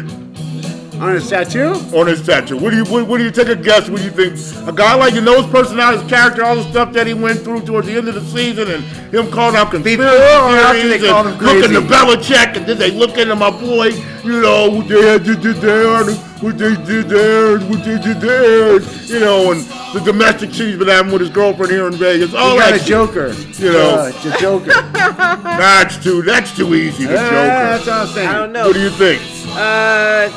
Complete sanity? I don't know. Well, it's interesting that you swept your head, because here's the picture right here. Chandler Jones at the tattoo shop got the word Messiah tattooed across the back of his head right here. So is his head shaved? Yes. And they put Messiah on the back. He put Messiah on the back. Where is he? Is he here? He's at the tattoo shop. Are you not listening? Is his tattoo shop to your in own Vegas? show? Or Yes, he's still here in Vegas. All right. Yes. Everybody's in Vegas. We need to get Chandler Jones in Vegas on this show. Man, we're calling out to all of you. Next time you see Chandler Jones. We're calling out to all you viewers and followers out there of our show. I don't like to call y'all followers. You viewers, and supporters of our show. Adoring fans. Yes. Our subbies. Yes. Make this go viral, man. Put the call out. Tell Chandler Jones, contact RaiderFanRadio@gmail.com. Tell them they got a little small plastic bag for him. Okay? Don't tell him it's a big bag. Tell him what's in it. Tell him we got a small little plastic bag. We got a mystery bag. We got a little mystery bag for him. Anyway, goodie bag. He's out there, man. Nobody wants that friggin' jersey. Jared Carr bum. Anyway, bowl games, of course, college bowl games. We're going on, and you know me. I'm one that, and Stone too. This is our type of year. When it starts getting closer to the draft, we start scouting, throwing out names of people we've been watching. Whether it's free agents or people in college. I see something. I don't know where we're going to be in 2 years, but I'm calling it right now, like I did with Trevor Lawrence. Yeah, he's 4 years ago, 5 years ago, when he was a freshman at Clemson. I remember, right? Yeah. You've been on Trevor Lawrence's jock since he first stepped onto college football field. There you go. Yes. And excuse me one moment. Now a success. I love the fucking cars. That's the beat. I'm going to listen to it one more time. Oh, my God. This is how Gen X does it, baby. Yeah, we play it again. Yeah, that's how Gen X does it. One more time. Let the good times roll again. In that vein, I'm looking down the line, possibly available for the Las Vegas Silver and Black. Outside of wide receiver Xavier Worthy from Texas, who I'd love to see be in the Silver and Black. Okay. What's his name? Xavier Worthy. Xavier wide receiver from Texas. Got my eye on a kid named Jackson Dart. Dart, where does he play? He's a quarterback. Out of Ole Miss. Okay, I was watching him during the bowl season. Accurate arm, big arm. Kid's got personality. He's Vegas ready. Okay, personality. His name's Dart. Jackson Dart. JAXSON. What? DART. What a name. Jackson Dart. Yeah. Great arm, accuracy. Can go deep. You know what I'm saying? He's got good size on him, maybe about 6'1". Okay. 215. All right. 210, 215. Yeah. Mobile. Curly blonde hair. Another blonde. I love the blondies, baby. He's got a thing for blondes. I got a thing for blondes. I'm old school Gen X. Black man. If we're going to cross over, we're in the blondes. Yeah. Anyway. Jackson Dart, keep your eye on him. Pull up his highlights. Imagine him in your Silver and Black in 2 years. So I'm calling it right now. Rather he plays for the Las Vegas Silver and Blacks or somewhere else. All right. Jackson Dart is the next big thing at quarterback. Calling it. When are you going to listen to him and let him scout this team? I'm something like a GM. I also, at the end of the season, really want to give a shout out to the Los Angeles fans. you know, who really represented the Los Angeles fans, man. Shout out to all of them. You know, just that, I was in a conversation with somebody a couple weeks ago at our chiropractor's office, just talking about the lack of the fans and the lack of the fan support and the representation of the Raider fans. But, you know, the bulk of those fans, because let's just be honest, this is basically the Los Angeles Raiders playing in Las Vegas. Yeah. Because of the fact of the support of those fans who have been driving in and really coming in that contingent. Fan base. Right. Yeah, and, you know, we go back with the Raider Roller Girl. You know, was from LA area. The Coachella Valley guys used to come up. Rancho Cucamonga, South LA, Raider Boosters, homie CJ and Lil Steve and those cats. The Inglewood dudes, they used to come up. Inglewood Raiders Booster Club, that would come up. All y'all down in LA, like they represented, you know, and have been representing, you know. So, you know, got to give a shout out to y'all at the end of the year. Happy New Year to all of y'all, man. But they've been the ones that have been holding up. You know, like Stone said, you know, you've got Gorilla there with his towel and Larry Maston, Strike Force, him and his wife Yolanda, they come down frequently. There's a lot of other, you know, scattered Raider fans that But you're not going to have Oakland there, so yeah, of course, you know, but yeah, I just wanted to shout them out. You know, the LA folks, man. They've been holding it down like a mug. What else we got going there? The United Football League, already talked about that. Oh, shout out to Keith Salomon, Boss Man. Who else was up during that show, man? Well, Chris Dobbins, too. And a bunch of other people. Jennifer, Francis, and her sisters. Anyway, if you don't know what we're talking about the spinoff show to our show that began in 2005. It was called A's Fan Radio when we were back up in the Bay Area. And it was started by Chris Dobbins, who was a big-time A's fan, who was part of the Green Stampede Booster Club. Well, it's gone off the air because of the A's potential move here to Las Vegas. They have discontinued their show after almost 19 years, you know, of being up there and being the official spinoff show for us at the time. You know, we started in 2002, and a couple years later, they, you know. Yeah, so that's understandable. That's what happened with them. But there has been some good news that's come, and that is that apparently Lou Wolf. No, not Lou Wolf. Right? Going back, Mr. Fisher doesn't have enough money to come here. He ain't got enough money, Stone. Hopefully that will ride, and we will not see the A's in Las Vegas. Yeah, hopefully we won't. Just want to say real quick, man, everybody talks about sabotage and all that.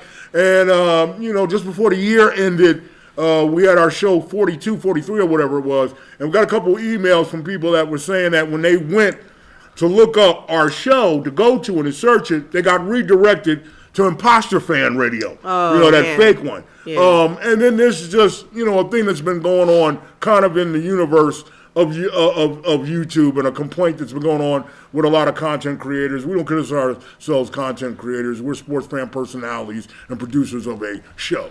Okay. But I don't know if it's sabotaged by YT. You know, we were live with our last show. That went kind of funky, but there's something to that, you know, and I think it's just, you know, bullshit. And I hope that it'll get corrected, and I hope it's not what I think it is. And, you know, for me, I think that YouTube thinks that we're a black show, and you have a lot of black shows on YouTube complain about, you know, the comments being fucked with, the notifications not going through, all that shit. Black show? Yeah, because me and Steph. What about me? No, you're here, but that's what I'm saying.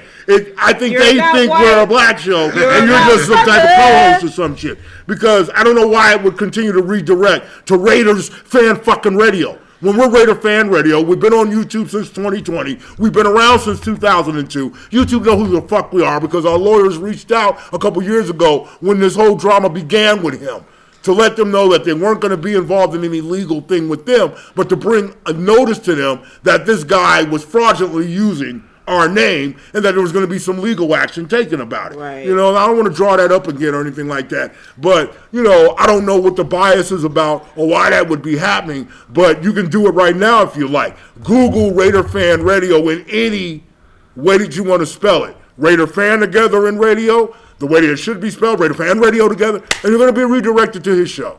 Yeah. Okay, so and it's bullshit. That's also some technology at play too, and it might be what's called an SEO. I mean, it's something to look into that, you know, might be happening that allows him to get redirected there. And Google, YouTube, they do have that kind of ability to do that. You can pay to put yourself up towards the top of a list of a search engine.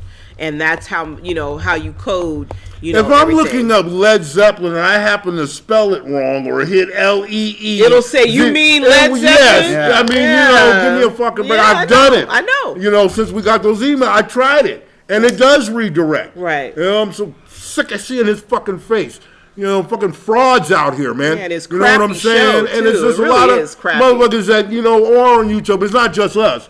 But, you can break yourself, be singled out if it seems to be a consistent thing that's happening. And it does. Yeah. So anyway, that's what's up with that. Well, my redirect will be recently now.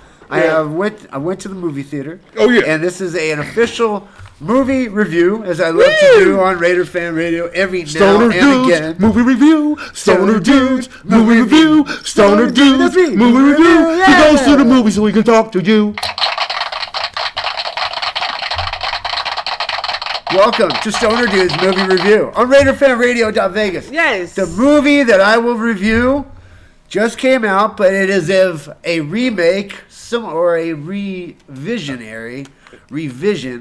of an old classic from 1954. That's one Godzilla or Godzilla. Godzilla -1 is the title of the movie. Godzilla -1 is the title of the movie. How could they? Okay, Stone, go ahead, because I'd love to hear how they. Okay, well, first of all, as we all know, me being the Godzilla aficionado that I am, and always have been, I love my monsters, my movie monsters. I love my Universal monsters, classic Wolfman and Creature of the Black Lagoon. I love all my Hammer story movies with Christopher Lee as Dracula.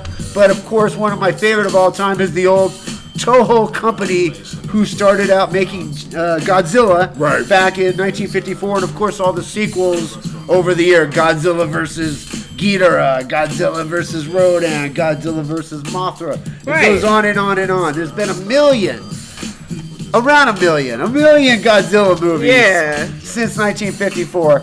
And of course, this technology, it is the new remake with King Kong that just came out on the screen we talked a little bit about.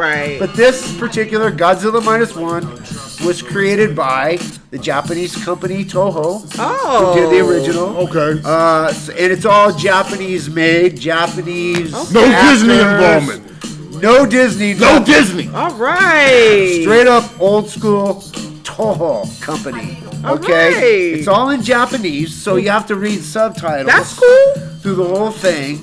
But now consider, this has lasted on an American movie screen in the theaters for well over a month.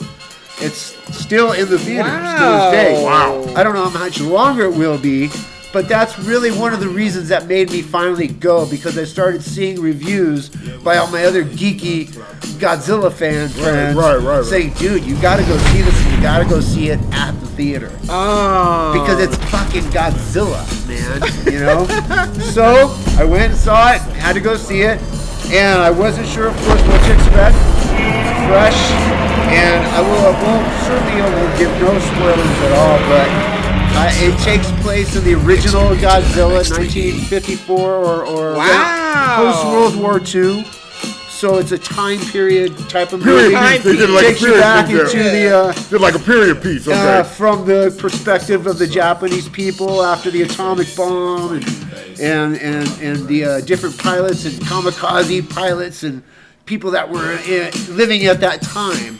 And, they were just experienced the devastation where the United States, USA, dropped not just one but 2 bombs on Japan. So it's from the perspective of the Japanese people. There's a very Japanese-centric message behind the story. From their perspective. Which is pretty awesome. And think about it now, to make things worse, then comes Godzilla. After all that shit. And when Godzilla hits the screen, in the history of Godzilla, never have you seen a more terrifying, fear-evoking monster that is Godzilla. He literally, when he hits the screen, and then they play the old music. And with the modern audio. Cool. Oh, that's cool. And the sounds that they use to do this. Oh, that's cool. And even I'll watch the subtitles and get a little lost in the story after a while. But it was a really great story. It's a great story that comes full circle. Okay. But you just got to hang with it. But ultimately, when you're waiting for Godzilla to hit the screen again, and every time he hits that screen, you are literally running for your life out the door. As long as I've known you, and since we first started doing Raider Fan Radio in 2002, and this was one of your threads of contribution to the show for the last 21 years, has been your movie reviews and going to midnight movie openings and all that. I think in the last 21 years, there had to be maybe 2 or maybe 4 or 5 Godzilla movies. Yeah. There's one every couple of years. Where do you rank this one with all of them going back? Great question. Over the last 20 years. Easy. And it even made me go watch the original Godzilla the other night just because I'm that much of a geek. You put the number one is the top Godzilla, right? Yeah. 1954 is first. Right. It's the granddaddy of them all. Part of all the movies, I could sit and talk about all the sequels that I enjoyed because of the monsters they put on the screen. But as far as actual image of Godzilla doing what he does, destroying, devastation, the atomic breath, all that shit, number one. Number fucking one. Wow. This is a real Godzilla. Okay. On the big screen. Okay. And I believed you with the Hulk, and I was not feeling it. Which when one? you talked about the Hulk, and I was like, that wasn't what I thought. So this is gonna be it. This is the best Godzilla ever. Yes, thank you. You're welcome. Go see it, Godzilla -1. If you can see it on the big screen, please do, because again, to have all that full audio in a theater and to feel small in the size of Godzilla and the devastation that he's doing, to be in it, like you feel like you're actually in it at a theater, is a great, awesome experience. Okay. But so that's it. Godzilla -1 at RaiderFanRadio.Vegas. Good night. That's the one to go see. Well, we got to go check that out. I'm with it. And speaking of Godzillas, there's a Godzilla in the architectural / where you live department. Okay. The where you live department. And what I mean is that the Godzilla part is at the 1,000 foot tall Como residences, okay, in Dubai. Oh, in Dubai. All right. We're going to Dubai. At a Godzilla sized price of $136 million. What? A penthouse has been sold in this building. No way. Yes, it's going to pop up here on the screen. Yes, a 22,000 square foot, okay, penthouse that's going to be atop the soon-to-be-built Como residences in Dubai, sold for $136 million. And how tall was the building? Because they're into making buildings. 1,000 feet. That is ridiculous. I'm not going up there. It has 3 levels. The picture will show up here. There are 3 levels for the penthouse itself. And, it's an architectural wonder. You'll see some of the views. It looks like. I wonder who's got $136 million. That's what I want to know. Yeah, they haven't said who it is and that it was bought by, other than it was from a private, billionaire. There aren't that many private billionaires. And it was through a Dubai agency, Provident Estate. But it's going to open and be available in 2027. Well, they sure do feel like they're going to be around. $136 million fucking penthouse. That's ridiculous. That's as bad as Jeff Bezos' $500 million yacht. Who's going to live there? The picture's going to pop up here. Yeah, it's beautiful, but why the fuck would you want to be 900 stories up? I wouldn't. Okay, so you can look down upon all your underlings. Those aren't your minions. You're all ants. Those aren't your minions. All of you are You're ants. too detached from their motherfucking bugs. You can squish them like Godzilla. They're very confident on that landfill over there. Right? Yeah, it's like all of that shit is kind of swampland, like San Francisco, right? Right. Yeah. And beachland and shit. It's a mirage. It was created. You know, they piled up a whole bunch of sand, but it's not really, you know, a place. Look at Stone, he's doing his Janet Jackson shit. Stone over there doing his Janet Jackson shit. Hey, check this out. You know what season it is, right? Now. Rabbit season. It is hockey season. And we're not. He's got hockey. We're not going to be able to have Flyer Night Rob tonight because he's busy. He'll be here on show 45. Okay, but the NHL season is hot. It's going down. A lot of exciting players. Connor McDavid up in Edmonton playing his ass off. And, you know, really just making a play already this season for, you know, MVP. Toronto looks good, but they look good early every year. The big story, of course, the rookie Connor Bedard with the Chicago Blackhawks playing well. And early in the season was the drama that his teammate was fucking his mom. You know, and so that was low. No. Put some That woke flex me in. up. But anyway, the young 19-year-old rookie in Chicago, he's injured right now, but he has been all as it's advertised. Great stick handling, great score, great speed, and just, yeah, you know. So anyway, but I just wanted to bring up hockey right now for this point. I'm watching you, Pat McAfee, like I'm always watching you. Pat McAfee, and all of a sudden, the host on Sirius Radio. Yeah, Pat McAfee. What? The one that's in all this drama now with Aaron Rodgers and the Jimmy Kimmel, and he was going to be on Epstein. And the Jimmy Epstein, Jimmy Olsen, names. all that shit. Okay, and I don't know, Aaron, you might have overreached, man. I don't know. You didn't have your facts on this one. And the media, they see a golden opportunity to crunch your ass up. So it's going to be real interesting to see. The next hot white guy. Who is? Pat McAfee. Well, he said that too. He did. On one of his shows, He said what? He's he said listening. that, you know, I'm the white, you know, I'm the hot guy. You know, I'm the new hot guy. White guy? No, he didn't say white guy, but he said I'm the new hot guy. The new hot guy. Yeah, something like that. And it was a few days ago when this shit was unfolding. Interesting. With the whole Rodgers thing. You know what I'm saying? But Pat. Hi, Pat. So we called out. Pat McAfee. So we called out last year when he jumped on the hockey bandwagon on his show. Right. With him and his cheesy ass cohorts up there. And they had Adam Pac-Man Rob up there. Right. Remember, we ended up calling him Pac-Man Rob. Right. Because he started dressing like me. And they started talking hockey. Well, we caught McAfee this year. This is a few weeks ago, where he has now got him a new segment of his show because we have a segment called Fire Night Rob that we've been doing since 2020. Yes. Well, he's popped up now and he admitted it's our first year trying this and da-da-da-da-da. You'll see this is going to pop up. Hockey is awesome. Oh my goodness. I've been watching Pat McAfee since he got this fucking show. And they have rarely talked about any motherfucking hockey. Now, he's from Pittsburgh, and he claims to have been a Penguins fan. And, of course, when he was growing up, the Penguins were dominant with Mario Lemieux, and Jaromir Jagr, and, you know, all that. Fleury, you know. So, but you got to see it here when we put it up, have Silver put it up. He's got a hockey stick in his hand. Much like this one.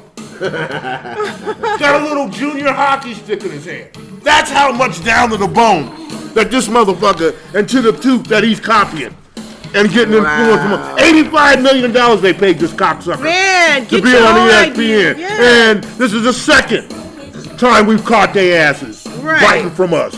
Third time, excuse me. Okay, with the cutout. Okay, with it had AJ Hawk. Right. And with some other. Then it was Pac-Man Jones. Right. Dressing up like me. Right. With Golden Knight shit on. That motherfucker ain't been in Vegas in 2 years. Okay. And he goes to ESPN, and I told you, Pac-Man, to go get your own shit. They dumped him. Wow. They didn't take him with them when they went to ESPN. Right. They, of course. Left the brother on the side. Hell yeah, they dropped your ass. You thought he was your homie. Had you dressing up like me. I got my job. Okay? Anyway, so yeah, Pat. This is very secure. We're on you, man. I'm on you. We watching you. You're welcome. You know, but you can't do it like Flyer Night Rob, cousin. Pat Copperfield. Yeah. Anyway, so what you got going on, man? Because we're getting ready to get up out of here. That's it. I gave you what I got. He gave me what he got. I think what we got now is... You ain't got no shows like you got anything coming up? I do got a show, duh. January 20th, Saturday, January 20th. All right. Bong. All right. My band Bong with my brother Mutt, members of Raiderhead. Of course, we are Bong. We will be performing at the Oyo Hotel Casino. All right. Saturday night around 9 o'clock. We're opening up for a punk band called Lucifer. And you'll like Lucifer. We love Lucifer. She's a cool chick. She's like kind of like Vegas's female answer to Johnny Rotten.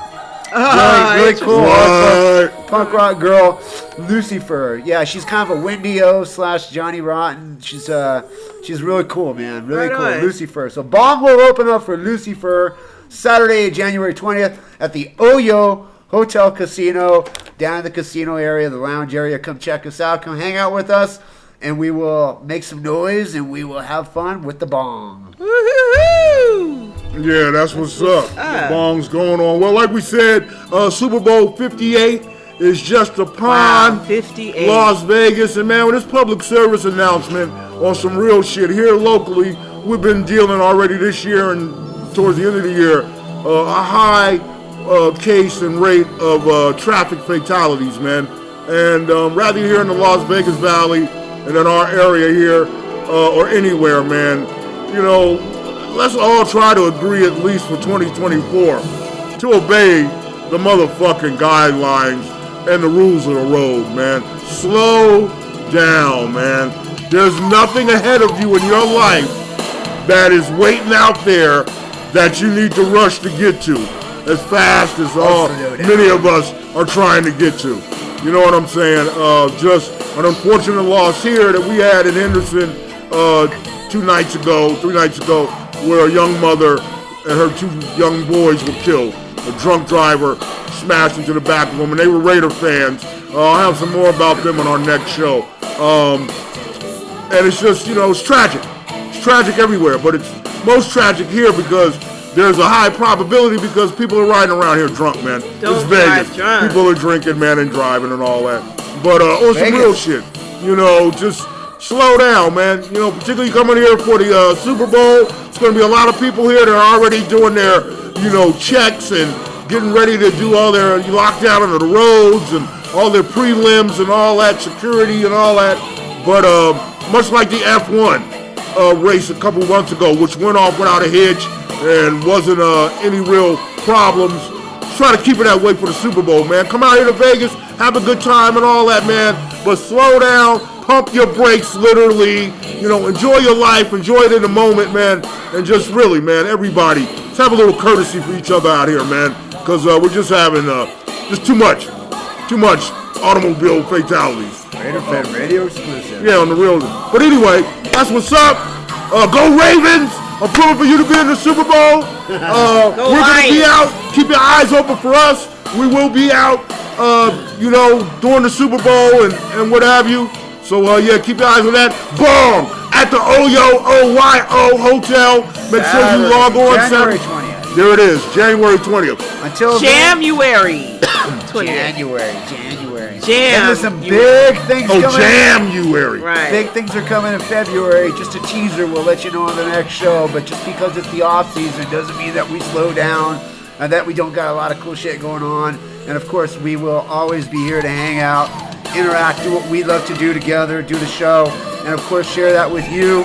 And we like that you like, share, and subscribe to us. Until next time, StonerDude, the beautiful Black Hole Stef, and Raider Rob, RaiderFanRadio.Vegas. Later, Raider. The views and opinions of RaiderFanRadio.Vegas, RaiderFanRadio.com, and RaiderFan Radio Media are not the views and opinions of the Las Vegas Raiders, Al Davis Football, Inc., or the National Football League.